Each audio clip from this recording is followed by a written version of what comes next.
Samantala, muling binigyang diin ni Police Lieutenant General Nartatis Jr.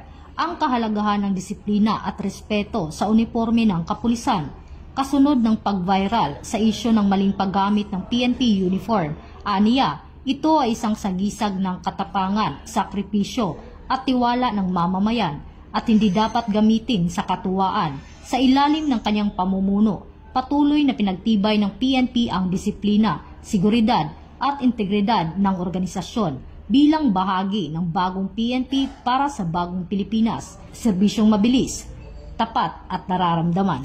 Sa ginanap na press briefing na pinangunahan ni Acting Chief PNP Police Lieutenant General Jose Melencio C. Nartatis Jr., tinalakay ang banta ng cyber attack at mahigpit na binabantayan ng PNP Anti-Cyber Group, katuwang ang Department of Information and Communications Technology. Ayon kay Police Brigadier General Bernard R. Young, ang distributed denial of service attack na posibleng mangyari sa Nobyembre 5 taong kasalukuyan ay hindi data breach at walang personal na impormasyon o pera ang maaapektuhan.